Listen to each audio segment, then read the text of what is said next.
Bienvenue Stop Invest, la chaîne des top d'investissement. Ici, on parle essentiellement d'entreprises de qualité. Avons-nous une opportunité d'investissement sur KingCell Capital? C'est la question à laquelle on va essayer de répondre en se basant sur les états financiers de la compagnie. Je rappelle que ceci représente uniquement mon point de vue et non un conseil d'investissement. Et comme d'habitude, je me réserve le droit de me tromper.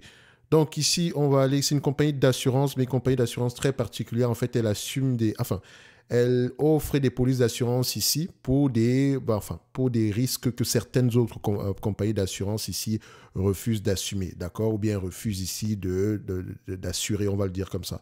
OK? Donc, il faut faire attention, c'est également beaucoup de risques, d'accord?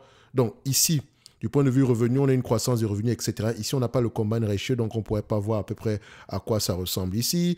Mais ce n'est pas plus grave que ça. Je pense qu'on l'avait déjà mentionné précédemment sur la vidéo avec Arc Capital. Donc ici, on va regarder le bénéfice net du point de vue... on va regarder également l'évolution des bénéfices nets ici. Donc du point de vue volume, qu'est-ce qu'on a ici? On a une croissance des bénéfices nets.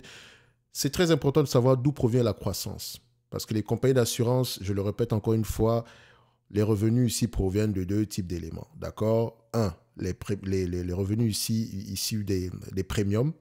Et deuxièmement, ici, les revenus issus des placements ou des investissements. Parce que les compagnies, ce sont des compagnies financières. Dépendamment également du type d'assurance qu'on a ici, il faut se dire une chose, c'est que voilà, ici, c'est plutôt assurance dommage.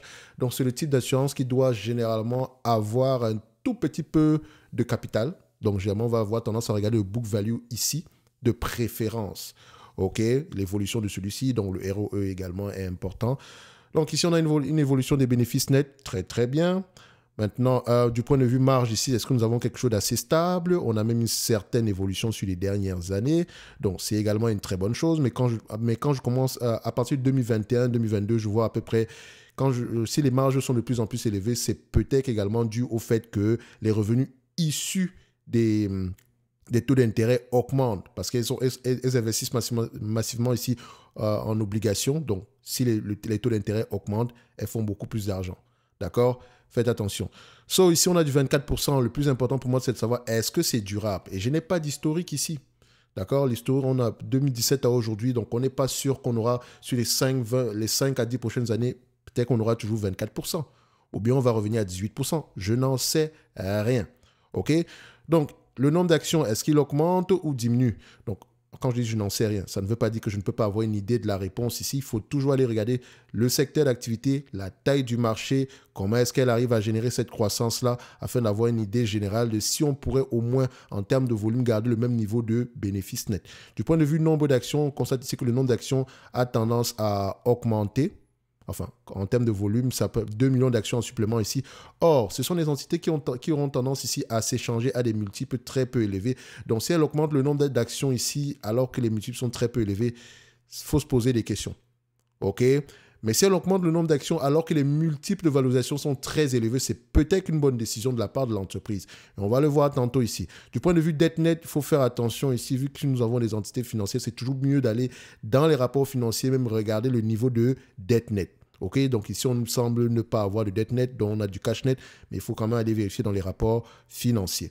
Donc, au niveau de l'évaluation, ça va donner quoi? Je ne paye aucune compagnie d'assurance à plus de 10 fois les bénéfices et je préfère encore, quand je dis je paye aucune, ça dépend. Si c'est un broker un peu comme Brown & Brown, j'en parle souvent ici, très belle entreprise, celle-ci peut s'échanger à 20-25 fois les bénéfices. Ça, c'est possible parce qu'elle n'assume aucun risque financier ici. C'est essentiellement la force de vente. Mais si on parle de KingCell Capital Group, il faut faire attention. Parce que pour le moment, ça se passe bien pour la compagnie. Donc, de préférence, j'aurais voulu acheter un prix qui se rapproche ici des actifs tangibles nets par action. Or, ici, nous avons à ce prix-ci, donc à 333 $, vous payez près de 8,4 fois les actifs tangibles nets par action. 8,4 fois. C'est trop pour moi. Ok, je peux comprendre qu'il y a une certaine croissance ici, mais vu l'activité de la compagnie ici, je suis un tout petit peu... Ça me fait un tout petit peu peur. Parce que jusqu'à présent, en tout cas depuis 2017, il n'y a pas eu de grand problème ici. Ok, il n'y a pas eu de problème. Donc, je vous explique un peu ce qu'elle fait. Voilà. Simple. Imaginez que vous avez une maison et que voilà, vous avez une compagnie d'assurance ici vous avez à peu près ici une assurance sur peut-être ici les dommages causés sur votre toiture. OK?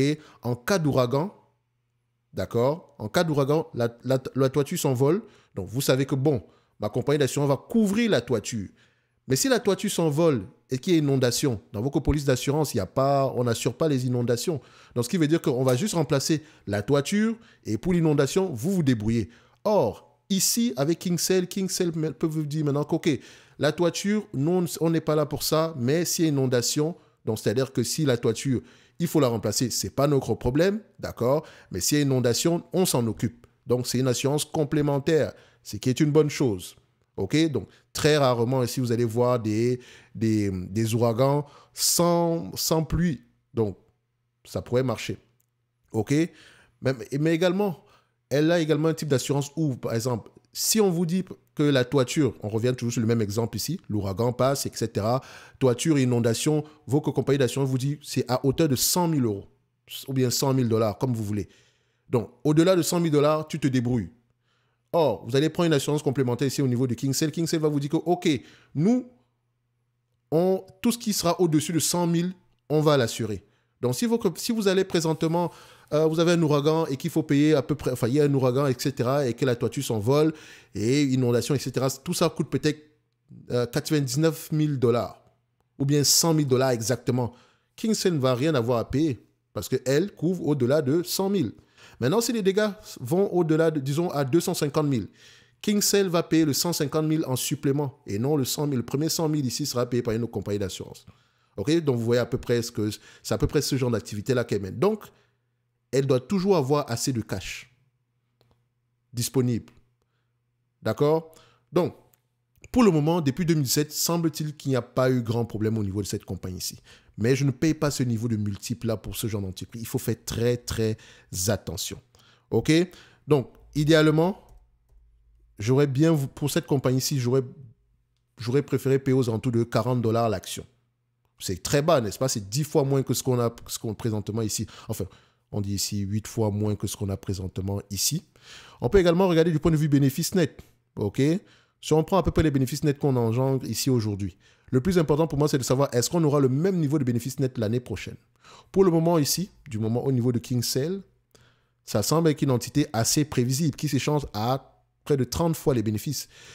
Payer 30 fois les bénéfices pour une compagnie d'assurance, il faut vraiment qu'il y ait une croissance assez élevée ici. Donc, on va interroger peut-être ici la taille du marché. Peut-être que si KingsSale est leader dans une activité, l'activité qu'elle mène présentement ici est en pleine croissance. Donc, il y a peut-être des parts de marché à récupérer derrière. OK? Mais il faut également vous poser la question de savoir, mais pourquoi est-ce que les autres ne font pas la même chose que KingsSale s'il y a de l'argent dessus? Peut-être parce que c'est très risqué. Et si c'est très risqué, faites attention à KingsSale. D'accord? So, ici, je prends tout l'exemple de la toiture ici. Admettons que KingsSale, présentement, par rapport à l'exemple ici de l'ouragan, vu qu'elle assure au-delà de 100 000 $, imaginez que les frais maintenant sont peut-être aux alentours de 2 millions. Les premiers 100 000 sont assurés par la première compagnie, n'est-ce pas? Les 1 900 000 restants, c'est KingsSale. Et si KingsSale n'a pas le capital requis ici, c'est mort. OK? Donc, il faut faire très attention par rapport à ça. Pour le moment, il semble-t-il qu'il n'y a pas eu grand-chose ici à payer entre-temps. OK? Donc, pour cette compagnie, comme je l'ai dit, je ne paye pas plus de... Ça me dérange de payer 15 fois les bénéfices même pour cette compagnie. Ça me dérange. OK? Si on va même à 20 fois les bénéfices, c'est parce qu'on pense que cette compagnie, en termes de bénéfices nets, on peut doubler sur les 5 prochaines années. Est-ce que c'est le cas? Pour le moment, ici, les prévisions sont bonnes du côté des analystes. OK? Mais personne ici, personne parmi nous ne contrôle la météo ou bien ici ne contrôle ici les dommages à venir parce que c'est très imprévisible. D'accord? Donc ici, par exemple, du point de vue croissance, les analystes s'attendent à quoi? On essaye de voir ça ici. Bon, je n'ai pas trop l'information là. Bon, ce n'est pas plus grave que ça. On va faire simple. Quand bien même j'aurais voulu payer 20 fois les bénéfices pour cette compagnie, je dirais que le prix actuel est correct. Et encore, le prix actuel est correct tout simplement parce que au-delà de 2025, il faudrait que cette compagnie puisse au moins doubler le niveau de bénéfices net actuel. Quand je dis doubler, ça veut dire qu'on s'attend au moins à une croissance aux alentours de 15%. Ce qui veut dire que si ça double, en réalité, ça veut dire que le 20 fois les bénéfices que je paye ici aujourd'hui pour 2025, ça va avoir tendance à revenir à 10 fois les bénéfices. D'accord? 16,85 multiplié par 2, ça doit à peu près être 33 par là. OK? Donc, si on a ce niveau de bénéfice net là, 5 ans plus tard, donc le 20 fois que je paye aujourd'hui, c'est en réalité 10 fois les bénéfices. D'accord? Là, ça serait correct. Donc, tout dépend de la croissance ici. Parce que pour moi, les niveaux de multiples sont assez élevés.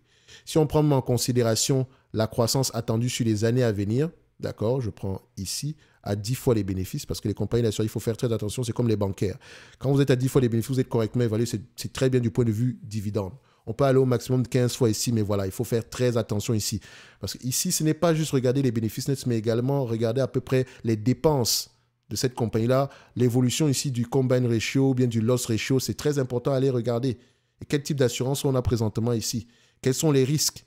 Il faut également, dépendamment du type d'activité qu'elle mène ici, posez-vous la question, pourquoi est-ce que les autres ne font pas la même chose, si c'est aussi rentable?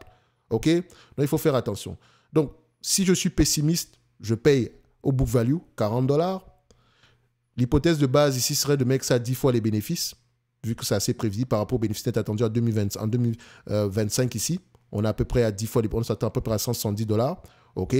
Donc, si on veut exagérer un tout petit peu, on prendra 20 fois les bénéfices. Et encore, sous condition qu'on ait une croissance des bénéfices nets au-delà de 2025 de 15% en moyenne, jusqu'en 2030.